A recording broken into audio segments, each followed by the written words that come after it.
Hey everybody, this is Dream, and today we have a 10-game Major League Baseball slate. This slate features some really good games. I think it has a really good opportunity to be a good slate. We do have good pitchers and good bats across the board, so let's go ahead and get started. Before I do that, though, can you guys smash that like and subscribe button? Also, make sure to note that there's a couple weather issues today with the Cleveland-Pittsburgh game and the San Francisco Cincinnati Reds game. Just keep track on Twitter and make sure that you follow Kevin Roth to make sure that everything's good. I don't think there's going to be any misses today, but it's always good to check closer to the slate lock, which is at 7 o'clock today. So let's go ahead and get started here in our pitchers here. We're going to start with Shane McClanahan. Now, he's been on the injured list for a little while, but he is back here. He should be starting today, and he does draw some utility here. Before 2 games ago, he only had 1 game under 17 fantasy points all season long. And now that he's had 2 straight games that weren't great, though, his K rate has dropped off recently. This isn't against good teams either. So that said, this game is going to be tough, and that gives me a cause for concern. Though he is still in play, but he is somewhat risky, as he does have some good upside. But it looks like he's probably going to be good and back to go here. So hopefully he'll get back to normal, where he's just having really solid games every day. Looking at Logan Webb for San Francisco, this is also a tough matchup for him versus Cincinnati at Cincinnati. While I do like some of their bats, he has been solid lately with 2 10-strikeout games in a row. He's also hard to roster due to the matchup, but he has as much upside as anybody on the slate. He's also had some really good games recently, and that gives us some upside on this one. Then we'll look at Jesus Luzardo from Miami. He is facing St. Louis 2 games ago. Which is a little bit of a concern, but he did well there. He's also had 4 straight games over 28 fantasy points, and it's hard to ignore the fact that he's been over 8 strikeouts in each one of those, and he's only given up 2 total earned runs in that stretch. He's pitching as well as anybody on the slate in the last few games, and he draws some really good upside here. I do like 1 or 2 bats on St. Louis, but he's definitely in play today. Logan Gilbert for Seattle is in play here. Now he isn't as consistent as the ones above him, but the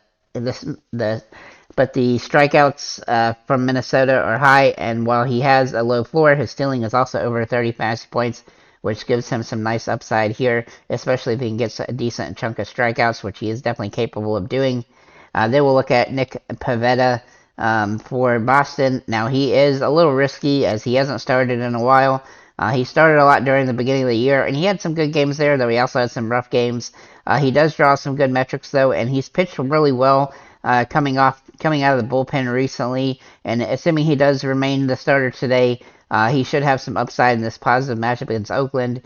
He's really just not doing very well lately. As a relief pitcher in the last 4 games, though, he's managed to get 2 wins, and he's had at least 3 innings in each, and only been under 6 strikeouts in one of those. So I really do like his potential here, and I'm talking about the Yankees, the Miami game, the Toronto game, and the Oakland game here. So he draws some really good upside in this matchup. And then we're going to look at a Hail Mary call of Quinn Priester. Now this is his first game as a starter for Pittsburgh and in Major League Baseball. He's a Hail Mary play, obviously. He's very risky, but he's pretty cheap here. This is his first career start, and he had a decent amount of strikeouts in the minors with 84 strikeouts and 18 starts, including 87 total innings. He does have some upside because this is a good matchup for him, but I do like a couple of Cleveland bats today, but I do think he's somebody you could take a chance on as a high-risk, high-reward type of play for GPPs. Moving into our catchers here, we're going to start with Will Smith. Now, Will Smith for the Dodgers is obviously fairly expensive here, but he's had some good games recently. He's always a home run threat. He's also been a home run threat, but the best home run threat at catcher today, as he draws really good metrics for this game. Wilson Contreras for St. Louis is a good value play here. He's been on fire the last 6 games with 4 over 17 fantasy points. He's also been hitting the ball really well recently. That gives him some nice upside and good potential here. He's hitting a ridiculous 455 over the last 10 games. You could also consider Yan Gomez, Patrick Bailey, and Mitch Garver at this position. Maybe in the first base, we'll look at Ohtani here. He's had 3 straight games with a home run, and while the Angels try to figure out how to trade him, he's one of the best hitters going right now, and he's absolutely mashing the ball for home runs lately. He's had 4 in the last 10 games, and he's definitely a great option. Freddie Freeman is a good contrarian option, as he's not as expensive as Ohtani, and he has he has had a lot of good upside here with 3 home runs in the last 4 games. Sorry, in the last 6 games, and he draws really good potential with 10 fantasy point per game upside. Then we'll look at Wilmer Flores, who's a nice value play here. Now Flores can play first or third base. He's had some really good games lately, and if he draws a start, he'll be a great play here. He doesn't play every game, but he is hitting a ridiculous 394 over the last 10 games, and he draws some really good upside. He's not a huge home run threat, but he just has good base hitting, and he's cheap. Luke Raley is also in play at this position for Tampa Bay. Now, he can also play in outfield, and I do think he's borderline a core play. I thought about making him a core play today. He draws a really good situation here with great metrics. He's also been getting hits in many games lately. He also has home run upside, and Tampa Bay is kind of a good stackable team as they're not too expensive today on the slate. Maybe in the second base, also consider at first base Josh Naylor, Yandy Diaz, and Paul Goldschmidt. Maybe on the second base, we'll start with Mookie Betts. He is a core play, obviously super expensive and somewhat hard to roster today, but he's averaging 14 fantasy points a game over the last 10. He also has great home run upside as he's had 5 in the last 10, and he's also hitting 400 over that stretch. He's hard to ignore how good he's been playing. Brandon Lowe is also a good play, and he's cheap, and he's viable, and he can play here at second base. Now, he's been a little bit inconsistent with the batting average, but he does have some good upside here. And he does draw home run potential. He's been getting a lot of hits. He just hasn't been getting the ones where he gets a lot of RBIs and stuff lately. But he's also been getting walked some, and he does have some low-end stolen base potential. I do think he has some good upside in this matchup, especially if you go with the Tampa Bay stack. Andre Jimenez is also in play for Cleveland. Now, he is high risk, high reward today, but he is facing a rookie pitcher, and he's hit the ball pretty well recently. He's even managing to hit some home runs. He's also averaging over 11 fantasy points a game. That gives him some upside here. You can also consider Gleyber Torres, Marcus Semien, and Nico Horner at this position. Moving to third base, we'll look at Jose Ramirez. Now, Jose has played pretty good this season. The batting average has been up and down, and right now he does feel like he's a little bit slumpy, but he's still getting hits in 7 of the last 8 games, and he can hit home runs in good situations, and this is a decent one, so I do think he has some utility here. Wilmer Flores, I already mentioned, he can play here at third base as well. And then J.D. Davis for San Francisco also looks like he's in a good spot here, as he has hit the ball pretty well this season. Now, he has been in a bit of a slump as well, but he's a great spot to break out of the slump, and he has good upside here in a game in Cincinnati.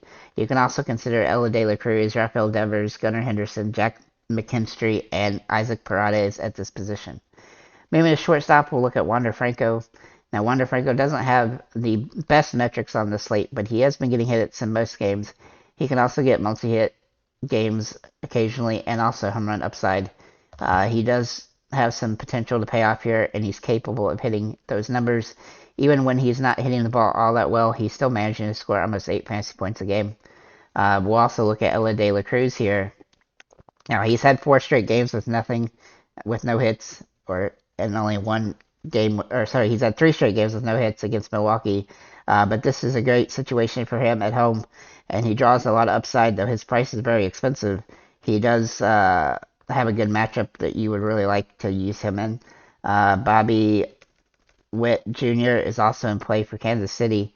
Now, I do like Kansas City a decent amount today, as they do have some utility here, though they're not as expensive as some other teams.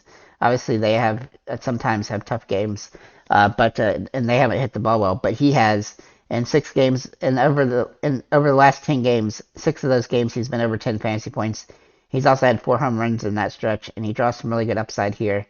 He's pretty much the only guy on the team that I really like right now, but he does have some utility. He's hitting 341 over the last 10 games, and draws a really favorable matchup here against Manning, who's just not a good pitcher at all. Gunnar Henderson from Baltimore is also in play. He's a little bit overpriced here, but he's been streaky throughout the season, and he feels like he's in the midst of a good stretch, so he's definitely worth a look today. You could also consider Nico Horner at this position.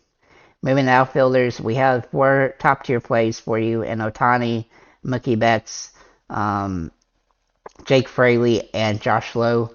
Now, Jake Fraley and Josh Lowe are a little bit underpriced today, and that gives them some upside in these matchups, and they're also in plus situations. You could also consider Lane Thomas and Riley Green as top-tier plays on this slate, though they are a little bit more risky. They do have some upside. As for our value plays, we'll start with Austin Slater for San Francisco. And I do like San Francisco as a good value stack today, as they draw some really good metrics. He doesn't play every day, though. But when he does, he is a threat, though. He has a good batting average. He's not a huge home run threat, but he is a good getting hits threat. Now, he hasn't hit the ball well the last 10 games, and he doesn't always score the fantasy points that we like, but he definitely has some potential for a good hit game.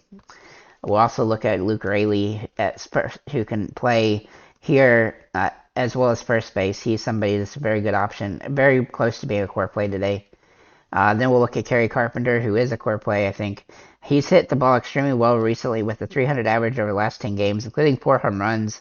He's averaging 10 fantasy points a game, and he's had over 10 fantasy points in 5 of the last 9, and that gives him some really good upside. Plus, he has the home run potential. Then we'll look at Giancarlo Stanton for the Yankees. Now, he is a little bit pricey here, but he does need a home run to pay off, but he's had 4 in the past 5 games. That does give him some upside. The only problem is that he will not do much if he doesn't hit a home run. Jack Sawinski is also in play for Pittsburgh, as he draws some really good metrics here. Now, he has been in the slump, but he does have home run upside, and he's hit it quite a few this season. He is somewhat streaky, so it is a little bit concerned, but he does have 2 home runs in the last 10 games, and he's definitely capable of one here with great situational metrics. And then Zach McKinstry,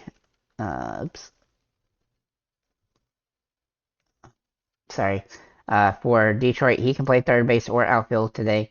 Now, he does have some utility here, and Detroit stack is very sneaky for GPPs today. He has some utility as a guy who can get good fantasy point per game, and he's cheap, though he's getting a lot of hits, though the fantasy points per game hasn't been as high as I'd like. He does draw good metrics here, and if you want to go with the sneaky stack, then Detroit could be a way to do that. And then we'll look at Steven Kwan for Cleveland, who draws some really good metrics for this game. He's not a huge home run threat, though he has had a couple games like that recently. He does have a good 8.7 fantasy points per game over the last 10.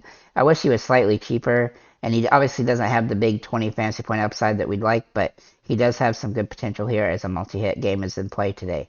You could also consider Michael Conforto, Akil Beidou, TJ Friedel, Masataka Yoshida, who, by the way, is hitting about as good as anybody, Mickey Manayak, Anthony Santander, and Cody Bellinger at this slate. So with that said, guys, thank you for liking, commenting, subscribing. If you have any comments or questions, feel free to leave them below, and have a nice day, guys.